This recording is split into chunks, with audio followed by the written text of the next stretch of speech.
You're listening to the Nightlight Radio Network. This is Dr. Zohara Hieronimus, co-host of 21st Century Radio. We are happy to present this rebroadcast of our show on Nightlight. Enjoy. Welcome back. I'm Dr. Zohara Hieronimus, and you're listening to 21st Century Radio. Learn more about us at www.21stcenturyradio.com. With our author and longtime guest of all of our programs, Dr. Larry Dossey. His most recent book, a 2009 Dutton release entitled The Power of Premonitions, How Knowing the Future Can Shape Our Lives, is the focus of our discussion, this portion of the program. And Larry, it's always a pleasure to hear your voice and share some time together. Boy, it's sure good to hear yours too, Zoe. It's great to be back. Thanks so much. And I'm so glad this is your latest contribution. And before we get going, I have to tell people if they're looking for the best appendix on the issue of premonitions, I'd say your 60-page appendix in your book, The Power of Premonitions, just makes it possible for somebody to take the issue seriously. Well, you know, I'm kind of fussy about that because this is a controversial topic. And to tell you the truth, I really get tired of hearing skeptics say there's no evidence. Yeah. Well, you've put so that to rest. This is sort of a defensive move on my part, and also I hope it helps educate people. No, I think it's beautifully done, and that's been one of the challenges, really, in much of the mystical literature and in sort of the new genre of consciousness is the lack of footnotes and the lack of endnotes and the lack of a decent bibliography. It's just what people feel. So I think that what you've contributed has this long-lasting impact, and I, as a scholar, appreciate that. But let's get to the heart of it, because you have a long legacy of sort of leading the charge in people understanding there's more to healing than mechanics. So maybe share with our audience, Larry, for those that may not know Dr. Dossey's dossier, a little bit about yourself and how you got there. Well, I started out on this journey, which really involves a fascination for consciousness and how it manifests in the world. Very early in my life, I actually never remember not being interested in these things. And when I was in medical school, I began to look at consciousness-related research which had clinical relevance. Particularly in the late 1960s, biofeedback was coming on board. People were beginning to get the courage to use that word meditation, and back in those days, this was not really easy to do, but I knew that it had clinical relevance. I had experienced it in my own life and saw it in the lives of my patients, and it's been a sort of a nonstop journey that has taken me through the research surrounding the role of prayer and healing intentions with I'm happy to say, a New York Times list book, Healing Words, which you and I have talked about before. Yes, absolutely. And also this latest fascination, which has to do with knowledge of the future. I'm convinced that the evidence is compelling. I followed it for many, many years. This book has been about 7 or 8 years in the writing.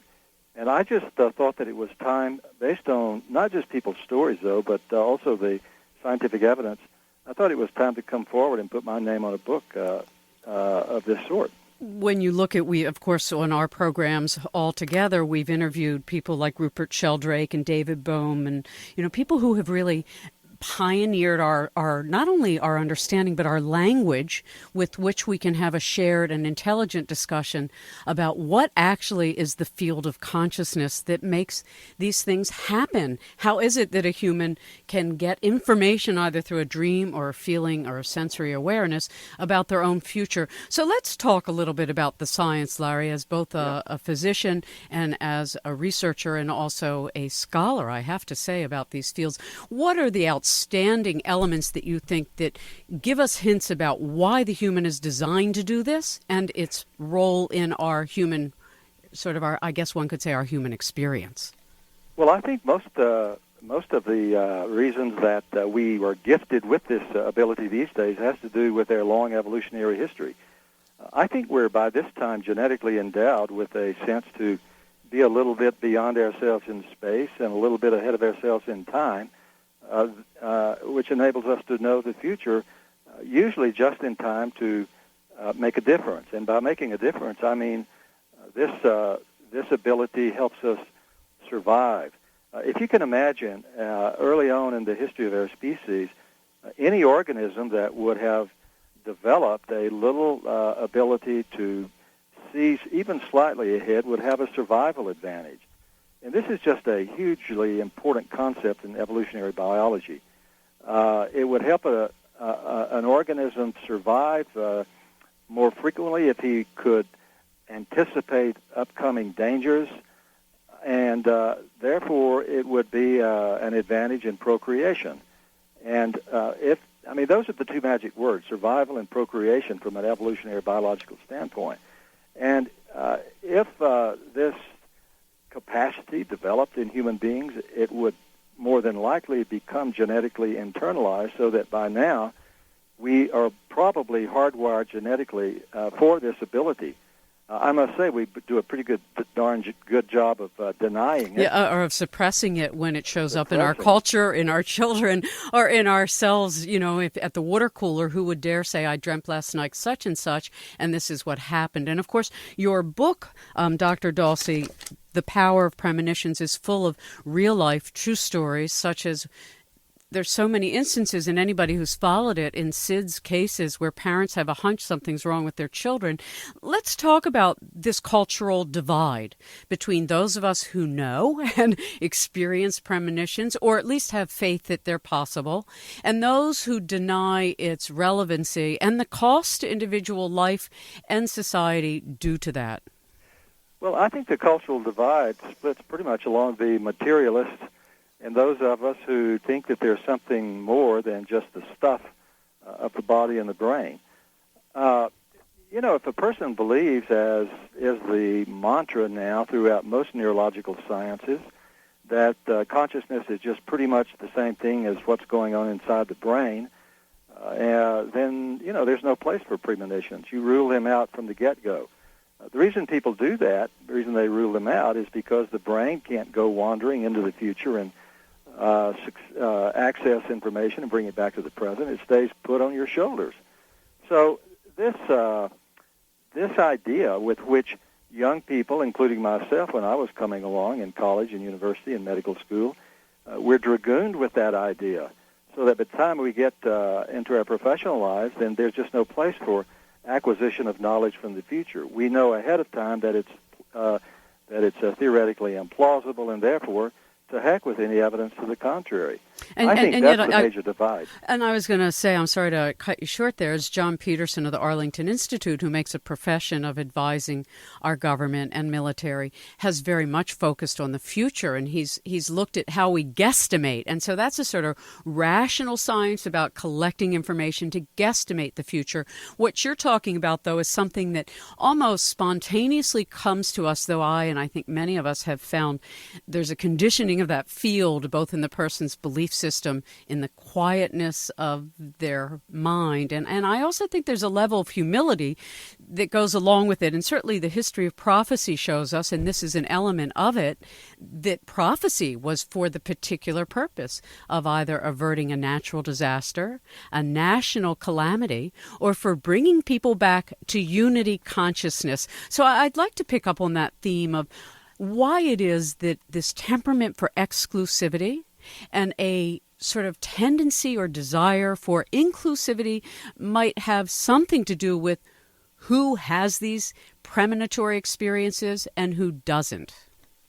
Well, if you think about what this entails with premonitions, the thing that really helps us get in that space to experience these sorts of things is a sense of oneness and unity with all there is. Now, that's a big, rotund, robust statement, but it basically lies at the heart of the mystical experience across the ages.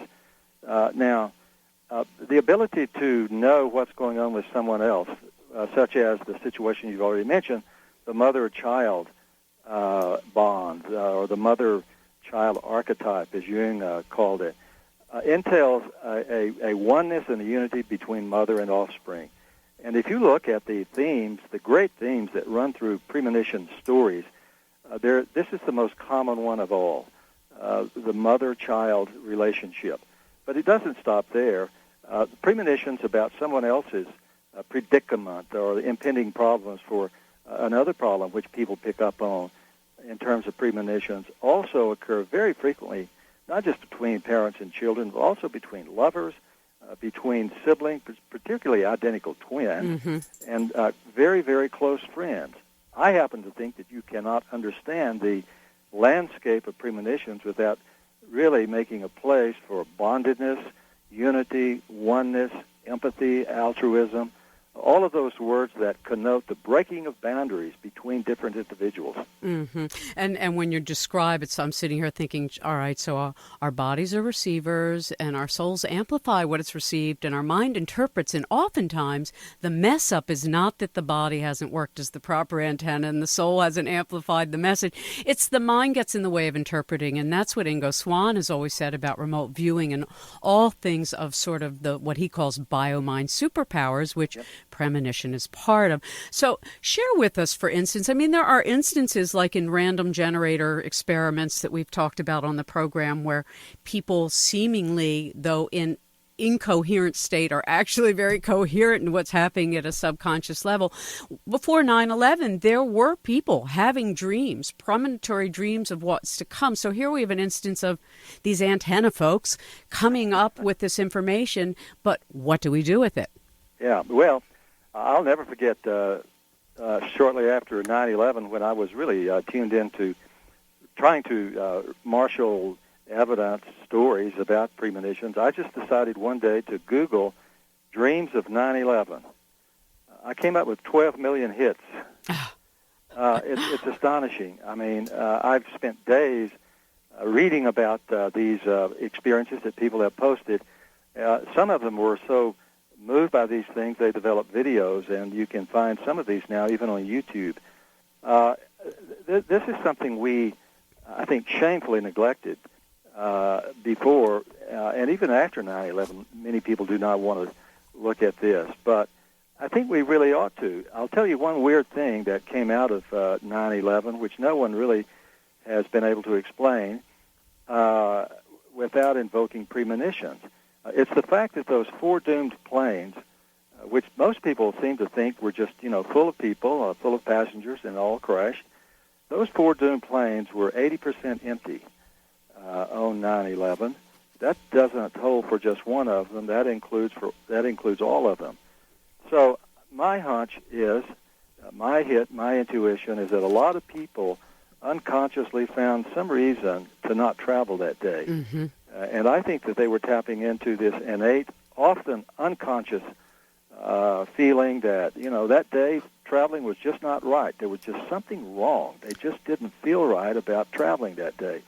It's not like people woke up in the morning and said, uh-oh, my plane's going to crash today. It just doesn't seem to work with that clarity. Yeah, sometimes it's not a headline. It's a subtle feeling state.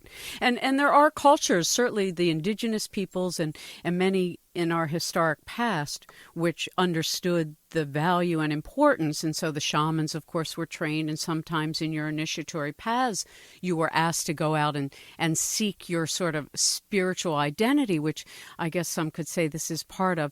Look, we're going to take a little break. When we come back, we'll continue with our discussion of a wonderful book. Really, if you all are looking and you're tired also of people saying, oh, there isn't enough evidence, this book will show you not only is there enough evidence, but it comes from many different domains of psychology and science and physics and an understanding that the power of premonitions is important. The title of the book is The Power of Premonitions, How Knowing the Future Can Shape Our Lives. The author, Dr. Larry Dossey. Thank you for joining us. We'll be right back. Hi, this is Robert Sachs. I'm the author of Tibetan Ayurveda and the book Rebirth into Pure Land. You're now listening to 21st Century Radio with Dr. Zohara Hieronimus. She's a wonderful interviewer, and you're going to really enjoy whatever you're going to be hearing with her. If you want to find out more about me, you can go to my website, www.robertsachs.net or diamondwayayurveda.com. Thank you. Let's get right back to our guest. The wonderful book, The Power of Premonitions, How Knowing the Future Can Shape Our Lives. Larry, in your chapter about Ahead of Ourselves, the presentiment experiment, you talked a little bit about Dean Radin, who has joined us on and off over the last 20 years.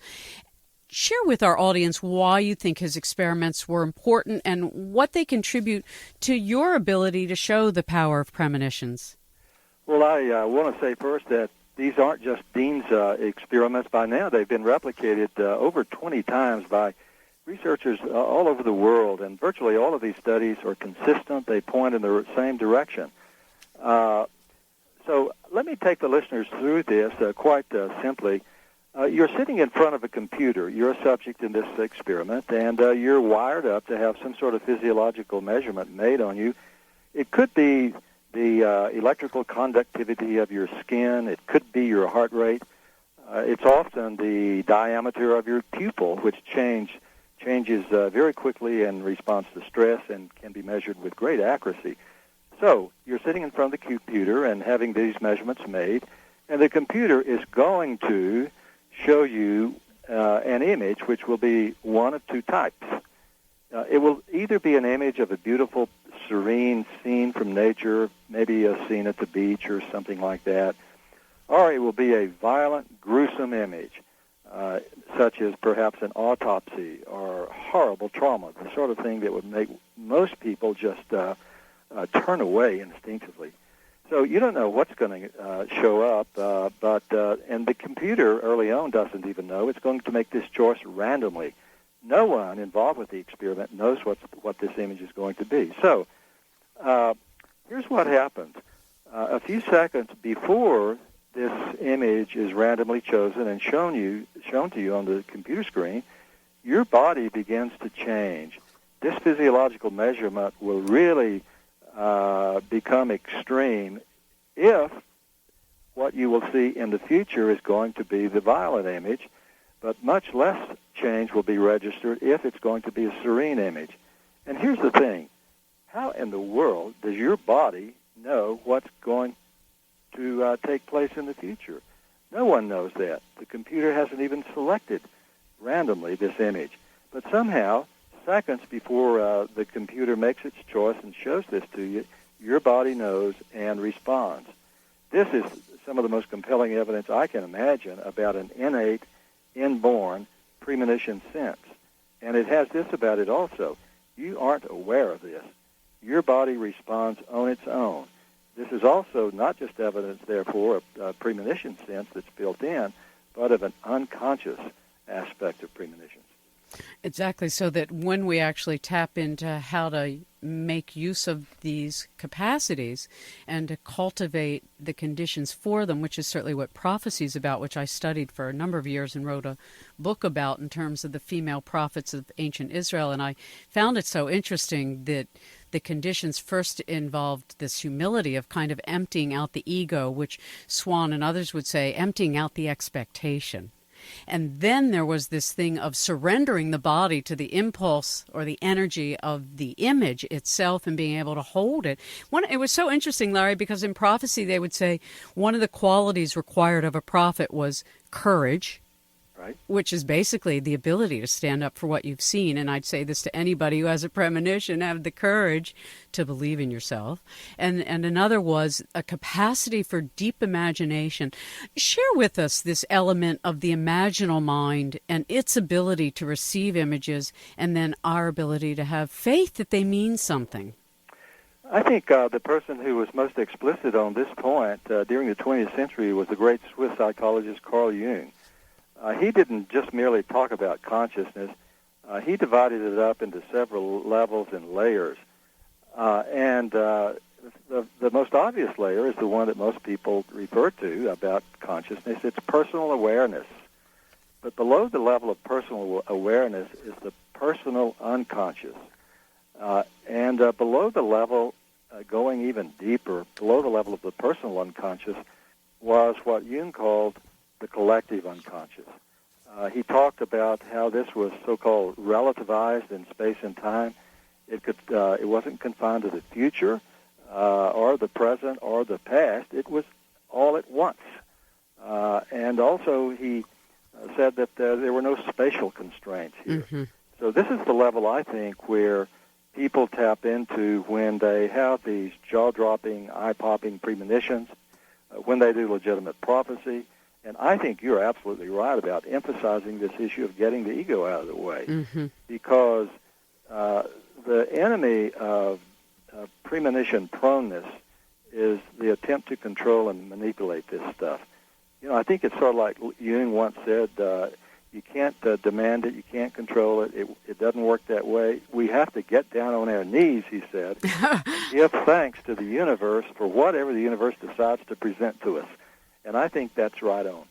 And that's what all the spiritual traditions and all the mystic paths attempt to cultivate. And that's why I think the West doesn't like it.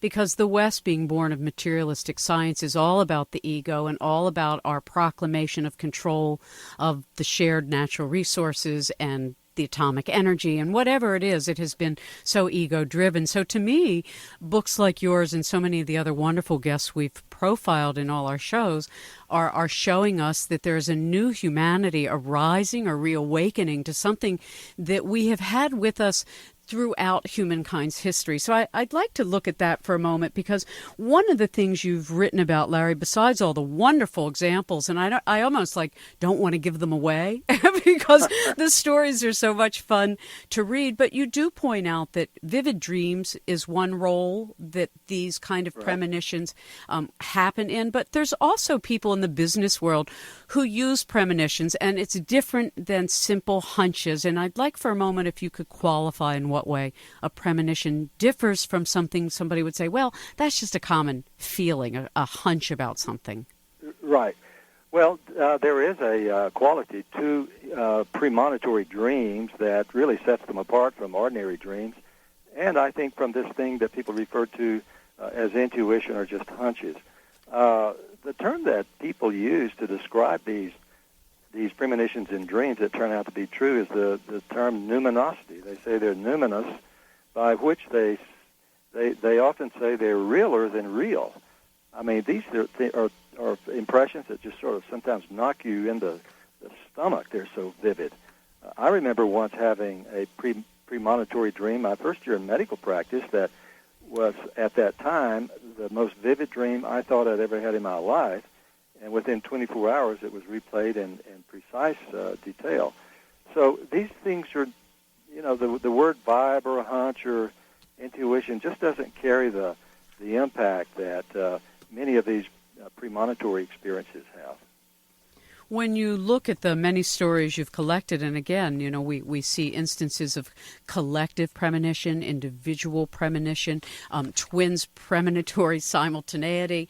When we look at the advantages, and as some have pointed out, even the dangers of using premonitions on a national scale, let's talk a little bit about that. And are we as a nation, like others, cultivating these capacities in our youth?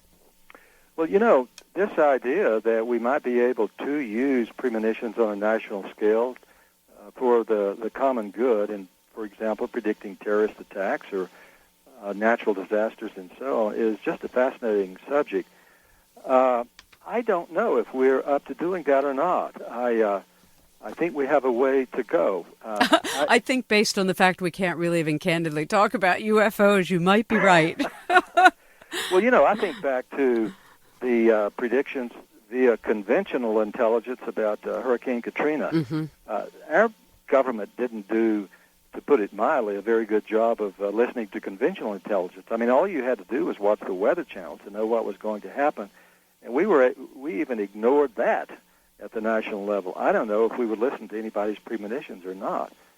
But having said that, I'd like to give a plug for John Peterson, whom you mentioned earlier. Yeah, of the Arlington Institute. Yeah, arlingtoninstitute.org, if anybody's interested in this project. John has gathered together what he calls precognizant dreamers. These are those premonition prodigies who seem to have the knack of this and this talent developed to a really high degree. And he's marshaling their premonitions about upcoming disasters or attacks and whatnot, and has a team of analysts and statisticians who are trying to find patterns within these premonitions that could be used for the common national good.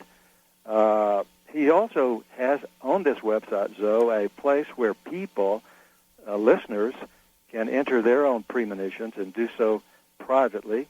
and anonymously.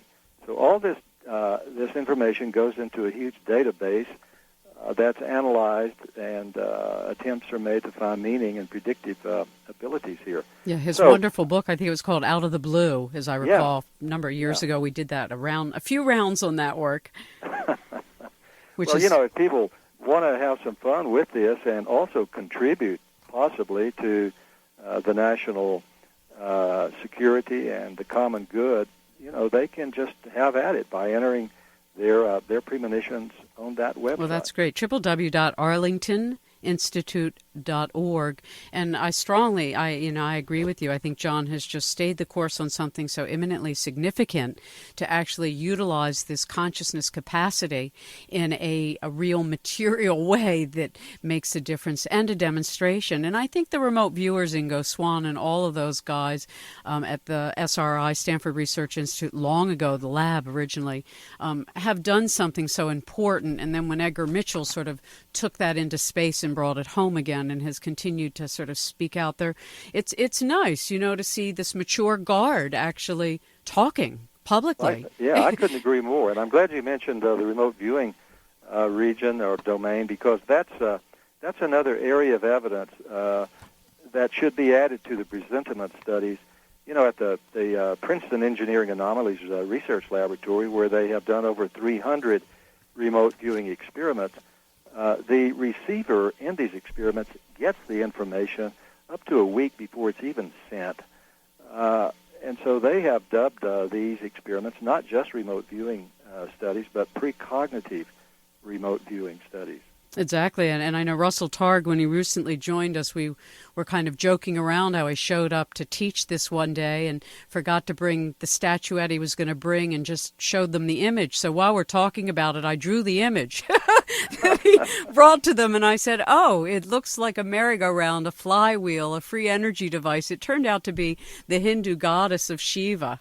So I said, oh, she's a free energy device. Oh, that's beautiful. So when you look, though, Larry, you're a physician, and so you talk about prayer and that you pray for your patients and you have premonitions about your patients. Speak for us for a moment as a doctor and how this understanding and sensibility has affected your work as a healer. Well, for one thing, it's made me attuned to the fact that every decent piece of clinical information isn't necessarily obtained by doing x-rays and scans and laboratory tests. I think that doctors, the excellent doctors, the gifted diagnosticians, have always used this, but in modern times have just sort of denied and disowned it. I will never forget, as a young medical student, I had 3 professors in particular who were wizards about this. I mean, I could not figure out how logically they would come to a diagnosis. So one day I just asked one of them flat out, how did you do that? And, they were embarrassed by even the question. They would try to shrug it off and just attribute it to experience and that sort of thing. But I think there's a lot of non-local knowing that goes on in every decent physician.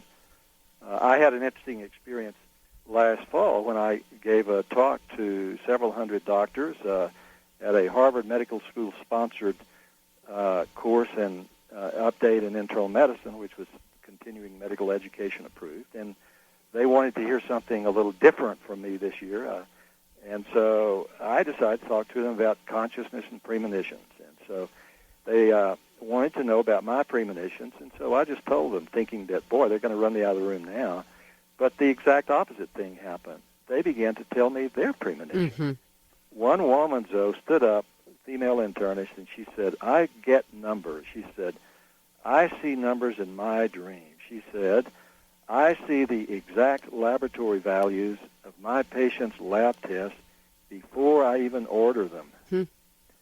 I think, this is telling for me because it suggested that, doctors, the really good ones, are sitting on a long laundry list of these kinds of experiences, and given the right context, I think they will come forward. They're hungry to share this sort of. But it's so strange to me. I grew up. I was born in '54, so I'm a little younger than you, and I had the benefit of coming of age in a milieu of get rid of the old, throw out the old structure, don't believe anybody over 20, don't trust authority. And I grew up really like that. So Yeah. I grew up sort of out of the box anyway and was a black sheeper from the moment I could take my first breath. So my whole life has been open to the weird, the wonderful, the paranormal, the phenomenal. And so it always interests me what keeps a society rock solid fixed in a place that is unhealthy for itself. Well, if I could just speak with respect to that Please. about premonitions, Yeah. I think there's a social price to be paid for owning up to them. I mean, Jung wrote about this at length. Particularly if you talk about premonitions, they don't turn out to be valid, and people look at you funny, and it goes beyond just experiencing the ridicule social factor, stigma. as we call it in other fields of inquiry. Right, and you don't have to go back so far before you can see how we actually burned people at the stake. Sure. Who talked about second sight. Mm-hmm. That was one of the ways you got burned at the stake 300-400 years ago. So even today, there are Look, certain Hitler went fundamental- after the Jews precisely because he believed they had an operating magical system through Kabbalah. I Oh, mean, it's it's so much sad. more insidious than people suspect from an esoteric point of view of what happened to a whole civilization's awareness that we are more than bodies. But look, we're going to take another little break. When we come back, I'd like, Larry, if you wouldn't mind, to sort of look at the warp and weave of all of these things, because we've talked about so many different things. And in your book, somewhere in the middle or so, you talked about why we should want to cultivate premonitions, and I'd like to talk about that because the qualities are ones that every human can cultivate. If you've just joined us, I'm glad you're here, a little late, but never too late, to enjoy the wonderful contributions of our guest, Dr. Larry Dossey. Find more about our guests on the Facebook page for 21st Century Radio. Don't go away. We'll be right back with more after this. Welcome back to 21st Century Radio. Dr. Larry Dossey joins us. Always a pleasure. His most recent Dutton 2009 release, The Power of Premonitions, How Knowing the Future Can Shape Our Lives. And you all should go to his website, www.dosseydosey.com. That's DOSSEY, spelled twice.com. Coming back to premonitions, a lot of people have fears. And then they'll have a dream that they may interpret a certain way, and they'll go, I had a premonition that I'll be hurt if I take this taxi, and then they don't take it, and they figure, well, that must have been what saved them, and somebody else will say, well, that's just your normal fear. How do we sort through those kinds of things of what's a fear-based dream and what's a premonition of something that might be calamitous? Well, it's a challenge. There's no meter that you can run these premonitions to give you a direct readout about the ones you ought to pay attention to and which ones are okay to disregard. Mm-hmm. I've talked to hundreds of people about this very question. Most of them have rules of thumb that they follow. I'll just go through some of these. One, we've already mentioned, it's the numinous quality of this. If the premonition sounds or feels realer than real, I mean, if you come away and you wake up thinking that this may be the most vivid dream I've ever had, that should be a real clue about paying attention to it. Also, many Jungian analysts suggest that if you get a warning of a health nature or even a warning of your own death, by all means, pay attention to it because, as Jung put it, you may not get a second chance. Also, if these premonitions are associated with bodily symptoms, and there are a great many examples in the book of this sort of thing, the association of premonition with a bodily symptom that is just really unusual for you ought to be a trigger to pay attention to these. And also, if these things are recurrent, there are some cases in the book where people dream the same premonitory dream for every night for a year. And finally, at the end of the year, the premonition really evolved and came true. Another rule of thumb is that if your partner or your spouse begins to have the same dream that you haven't told them about, I mean, if these things are shared, this is a huge clue that you ought to pay attention. So although there are no 100% surefire guaranteed ways of predicting which ones are going to come out to be true, I think these rules of thumb do help. one of the interesting qualities, back to prophecy for a moment, this capacity for imagination, the ability to have courage, humility as well. And you even mentioned some of these things, this compassion, empathy, intuition. But I love this one because this is also true of the historic writings on prophecy, which premonition is a piece of. And all of us are capable of it. I mean, there's divine levels of inspiration that every human being on the planet can achieve right this instant. But you said comfort with chaos and disorder, and I have to say how much I appreciated this edition. Well, I'm kind of a disorder and chaos junkie, to tell you the truth. And I would add one other quality to that, and that's an appreciation for mystery. Absolutely. Standing in those places where you don't demand clarity, you just clear your mind, and you simply declare yourself open to the revelations that the universe will give you. That's the place to be if you want to be premonition prone. The worst place is to demand that these things serve you on your commands, and that they be non-symbolic, that they really mean what they say, and that sort of thing. That just is the enemy of premonitions. Right, of all intuitive arts, basically. And I want to return to that then again, because here you've come from an extremely disciplined material science medicine. You've had your training, you've had a lifetime of treating others, you're a spokesperson for understanding that there is more to life than the mechanics of a body, and there's more to consciousness than the function of a brain. How have things changed in your lifetime in this work? And in writing the book, how did it change you? Well, I've had a freshening of my intuitive premonition since I've become immersed. I mean, completely immersed in this book. And interestingly, there's some research that validates that sort of experience. There's one study now at the University of Colorado where people were exposed deliberately to people's premonitions and were presented with the evidence that premonitions are real. For example, the presentiment experiments that we've talked about by Dr. Dean Radin, and then they were subjected to these premonition tests. Right. And after exposure to this sort of stuff, they scored at a superior level. Mm-hmm. So there's evidence that we can invite premonitions in our life by attending to the information that we expose ourselves to, and I think even to the people that we decide to affiliate with. You know, some of the most down times in my life have been in situations in medicine where I was sort of a captive to all of this depressive, negative stuff that that we're assured is the way the world works. And you know, I have had periods in my life where I've had to escape from that deliberately, and take a vacation and read elevating transcendental materials to regain my footing.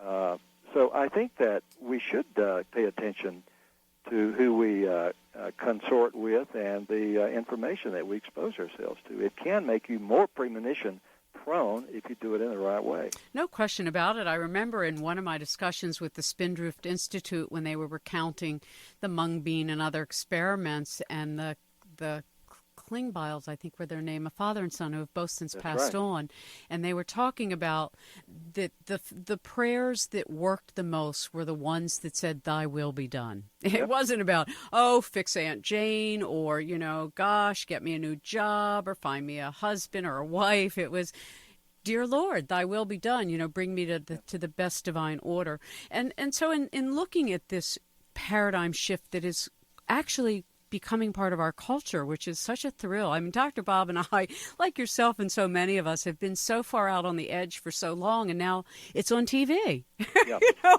now there's television shows about ghosts and Bigfoot and UFOs and all these things that we were ridiculed for so long, and now there's people with very little knowledge making millions of dollars, giving out bad information some of the time, but on the other hand, it's come of age.